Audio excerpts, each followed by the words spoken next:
究竟乜嘢嘅生活咧先係最過癮、最逍遙咧？我有一次咧見到咧喺一間酒店有個咧後生仔，佢做嘢好勤快，好有禮貌。跟住我問：咦，你有冇咩夢想啊？會唔會想創業啊？跟住你知唔知佢答我咩？佢嘅夢想係想躺平。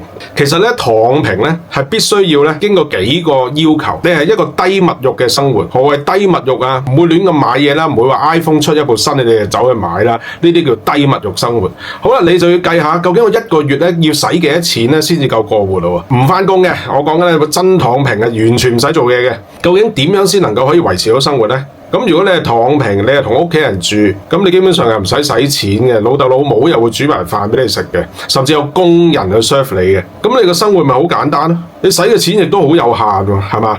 咁講緊係低物欲啦，即係你係完全唔使使錢啦。可能咧一個年輕人咧幾千蚊佢已經係夠一個月噶咯喎，甚至可能更少添。咁我真係識咧有個年輕人咧，佢係完全唔做嘢嘅，講緊係畢咗業差唔多有1年。都冇工作，咁咧佢之前咧就做過一啲散工，跟住咧佢都依然係可以過到活喎。哇，咁好奇怪啊！究竟呢啲我哋可唔可以稱之為廢咧？咁我覺得每一個人咧，佢都有自己選擇自己嘅一個生活方式。咁佢唔做嘢，咁你咪由佢咯。咁係佢父母擔心啫，你唔使你擔心噶嘛，係咪？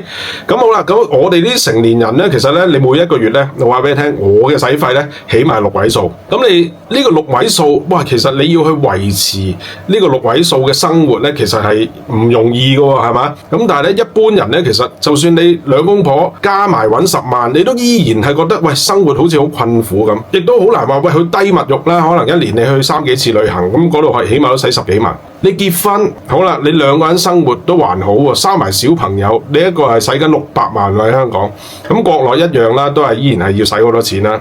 咁你生個小朋友又要俾個補習，又要呢又要路，係嘛？你又想去讀國際學校啊，甚至唔讀國際學校啦，咁佢都要買玩具㗎，細個嘅時候，咁啊一路大下，哇好多錢要使係嘛？又要補習，又要呢又要路，咁所以咧其實結婚咧真正唔該大家三思而後行。喂，一個人生活咧，你覺得好過癮喎，係嘛？亦都好輕鬆喎。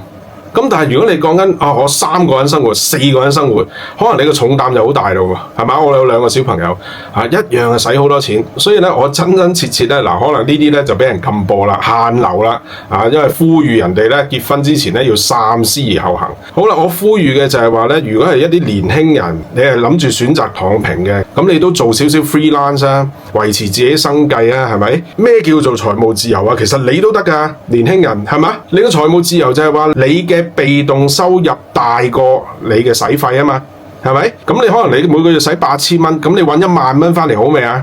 跟住有2000蚊剩嘅，咁你咪攞嚟投資咯。咁你話10年後係咪都係咁嘅樣啊？如果你唔結婚唔生仔，你嘅生活係簡單嘅，點解唔得啊？ Why not？ 我真心覺得咧，我身邊嗰啲朋友咧，唔生小朋友嗰啲咧超輕鬆，生個小朋友嗰啲咧好大壓力，明唔明啊？唔係簡單嘅生個小朋友，所以你20零歲聽緊嘅，30零歲聽緊嘅，三思啊！我唔係話唔結婚，但係你揀嘅對象、揀嘅伴侶，你係真係可以共度一生嘅，得唔得啊？支持躺平文化嘅人，唔該俾個 like 或者關注我，我係商道嘅 James，加油！